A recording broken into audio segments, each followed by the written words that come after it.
अस्सलाम वालेकुम dear students. Lecture 7 में आपको खुशामदीद कहता हूँ। आज के लेक्चर में हम जो है वो सीखेंगे if statement, relational operators and equality operators. तो इफ़ स्टेटमेंट बेसिकली एक मेन पार्ट है हमारे सी प्लस प्लस के किसी भी प्रोग्राम का, जो कि मोस्टली यूज़ होती है किसी भी तरह के प्रोग्राम में, चाहे वो छोटा हो बड़ा हो। तो इफ़ स्टेटमेंट का जो है मेन रोल ये है कि इफ़ स्टेटमेंट एक कंडीशन है। जैसे कि रियल लाइफ में हम कुछ चीज़ों पे कंडीशन रखते हैं कि अगर ये चीज़ हुई तो मैं ये चीज़ करूँगा, ठीक है, या अगर ये चीज़ हो रही है मेरे साथ तो मैं ये चीज़ करूँगी। तो ये एक तरह की हम जो है रियल लाइफ में कंडीशन सिनेरियोज रखते हैं, और इस तरह से इस सी प्लस प्लस को जो है वो रियल लाइफ के साथ वो कनेक्ट किया गया है प्रोग्रामिंग को, और इसको ऑब्जेक्ट ओरिएंटेड बनाने के लिए इसमें ये कंडीशन जो है इस तरह की रखी गई हैं। तो चलिए हम जो है स्ट्रक्चर इफ़ स्टेटमेंट का वो सबसे पहले तो वो सीख लेते हैं। इफ़ स्टेटमेंट का जो स्ट्रक्चर है वो बेसिक स्ट्रक्चर उसका ये है, ठीक है, कोई इतना बड़ा इसका स्ट्रक्चर नहीं है, सिंपल सा। और इस दो आपको बताऊं कि इफ़ स्टेटमेंट को स्टार्ट करने के लिए सबसे पहले हमें इफ़ लिखना होता है, उसके बाद जो है हमें दो ब्रैकेट्स लगाने होते हैं जो कि बेसिकली कंडीशन जिनमें हम रखते हैं, ठीक है। कंडीशन कोई भी हो सकती है, अभी थोड़ी देर के बाद मैं आपको बताऊंगा बहुत सारी कंडीशंस के कौन कौन सी हम जो है यूज़ कर सकते हैं। और उसके बाद जो है यहाँ पर जो भी हमें मतलब कंडीशन, अगर ये चीज़ हुई तो मैं ये वाला कोड रन कराना चाहता हूँ, तो आपका जो भी कोड होगा वो यहाँ पर होगा, ठीक है, इन कर्ली ब्रेसेस के अंदर। तो अब मैं आपको सबसे पहले वो कंडीशंस बता देना चाहता हूँ जो कि रिलेशनल ऑपरेटर्स और इक्वालिटी ऑपरेटर्स हैं। रिलेशनल ऑपरेटर्स जो हैं वो हैं आपका जो है ग्रेटर देन और लेस देन, ठीक है। मैं इनको डिवाइड कर देता हूँ।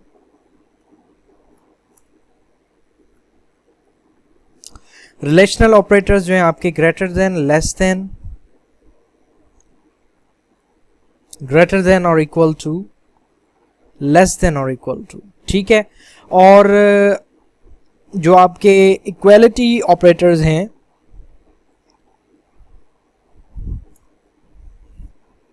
वो हैं आपके equal to and not equal to, ठीक है। तो ये हैं आपके क्या कहते हैं, इक्वालिटी ऑपरेटर्स हैं आपके। और अब हम वन बाय वन सबको टेस्ट करेंगे ताकि आपको और ज़्यादा अच्छे से ये बातें समझ में आए, ठीक है। तो फॉर सपोज अगर मैं यहाँ पर लिखता हूँ if 2 is greater than 1 then print out something। Print out के लिए हम सी आउट यूज़ करते हैं, जैसा कि आपको पता है, सी out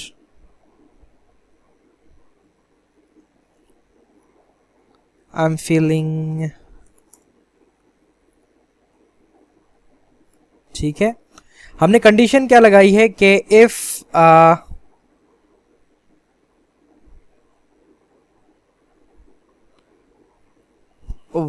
2 is greater than 1 then please print out this I am feeling amazing today, okay।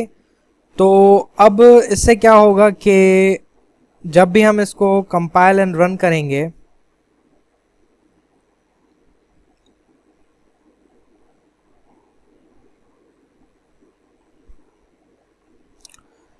तो ये इस चीज़ को जो है वो रन करेगा, I am feeling amazing today, ठीक है। और अगर, क्योंकि इसने ये इसको रन इसके लिए किया कोड ने क्योंकि हमारी कंडीशन ट्रू थी, ठीक है। अगर हमारी कंडीशन फॉल्स होती तो ये इस चीज़ को रन नहीं करता। ट्रू इसके लिए इस लिहाज से कि वाकई में जो 2 है वो 1 से ग्रेटर है, ठीक है। अगर मैं इसको लेस देन कर देता हूँ, यहाँ पर आप देखें कि अगर मैं इसको 2 is less than 1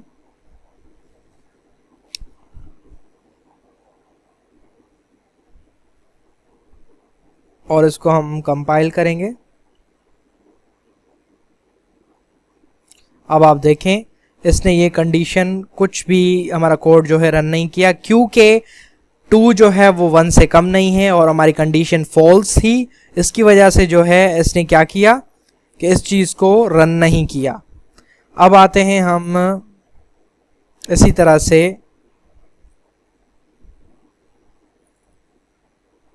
3 is greater than or equal to 5, ठीक है। अब हम यूज कर रहे हैं ग्रेटर देन और इक्वल टू की साइन, जो कि एक रिलेशनल ऑपरेटर है, और इसको हम अब कंपाइल करेंगे।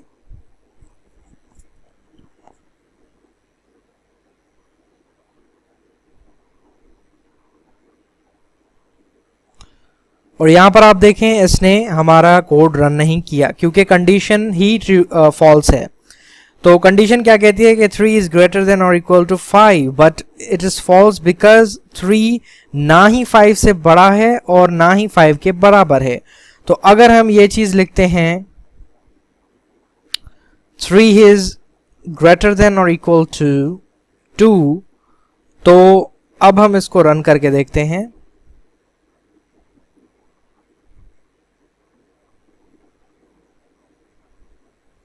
तो आप देखें इसने हमारे कोड को रन किया, ठीक है। क्यों रन किया? क्योंकि हमारी कंडीशन ट्रू है और indeed 3 is greater than 2 but it's not equal to 2 but it is greater than 2। तो कोई भी एक चीज हमारी ट्रू हुई है तो ये कंडीशन हमारी ट्रू हुई, ठीक है। इसी तरह से लेस देन और equal to means 3 is less than और इक्वल टू 2, और we can say 3 is less than or equal to 6, then it would be true. If I am going to compile this and run this, it would be true. As you can see, क्योंकि 3 जो है less than है 6 से, इसकी वजह से हमारी condition true हुई है। चलिए अब आ जाते हैं हम इक्वालिटी ऑपरेटर्स पे। इक्वालिटी ऑपरेटर्स जो हैं हमारे पास वो हैं 2 is equal to 2, ठीक है, 3, ओके। अब आप पूछ रहे हैं, कह रहे होंगे, सोच रहे होंगे कि इक्वल टू की साइन तो ऐसे नहीं होती, इक्वल टू की साइन तो इस तरह से होती है, तो मैंने इस तरह से क्यों लगाई है। अब जब भी हम कोई भी फॉर सपोज हम कोई भी वेरिएबल डिक्लेयर करते हैं तो हम लगाते हैं ये वाली साइन, ठीक है। तो यहाँ पर क्योंकि ऑलरेडी डिफाइन हुआ है कि अगर हम किसी इंटीजर को किसी भी वेरिएबल को वैल्यू असाइन करेंगे तो उसके लिए हम ये इक्वल टू की साइन यूज़ कर रहे हैं यहाँ पर। तो अगर हम इसको दोबारा से यूज़ करेंगे तो ये कोड में एज ए इक्वल टू किसी और जगह काम नहीं करेगी, सिर्फ ये वैल्यू असाइन करने के लिए काम करेगी। और किसी चीज़ को जो इक्वालिटी ऑपरेटर है, किसी चीज़ को एक दूसरे के बराबर करने के लिए हम डबल इक्वल टू साइन रखते हैं, क्योंकि ये कोड में इस तरह से डिफाइन किया गया है, ठीक है, और ना ही हम इसे चेंज कर सकते हैं।